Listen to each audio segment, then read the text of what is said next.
Peddi cinema అనేది biggest hit. And today చెప్తున్నాను, మళ్ళీ రాసుకోండి, సూపర్ డూపర్ హిట్. ఇవన్నీ దిష్టి ఉంది. ఆ దిష్టి పోవటానికి ఇలాంటి ప్రెస్ మీట్లన్నీ వస్తుంటాయి. కొన్ని ఉంటాయి. ఇప్పుడు మంచి జరుగుతున్నప్పుడు అంటే చెడు జరుగుతూ ఉంటుంది.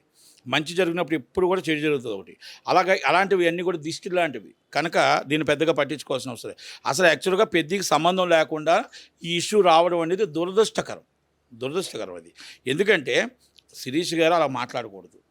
శిరీష్ గారు జియో పెంచినా మేము రేట్లు పెంచడం అనేది మాట్లాడకూడదు. ఓకే, వాళ్ళ బాధ వాళ్ళకు ఉంది, నేను తప్పని చెప్పట్లేదు. ఎగ్జిబిటర్ల బాధ అతీతం, ఒప్పుకుంటా.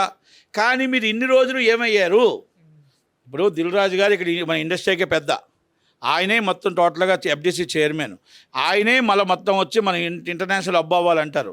మరి ఇంటర్నేషనల్ మూవీ తీయాలంటారు. మరి ఈ సినిమాలు తీసేటప్పుడు మన వచ్చినప్పుడు ఆ సినిమాలో అప్పుడు రేట్లు పెంచినప్పుడు అదే కూర్చొని వద్దు నా ఆఫీస్ నుంచే మొదలు పెడతానని ఉంటే బాగుంది కదా ఆ రోజు.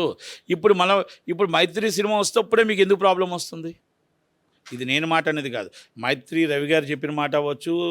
ఇప్పుడు నాగవంశీ మీకు బయటకు వచ్చాడంటే ఆయన ఇష్టం. అది ఆయన కంటెంట్ సితారా నుంచి ఆయన ఎవరికి అమ్మాలా ఎవరికి ఇవ్వాలో ఆయన ఇష్టం.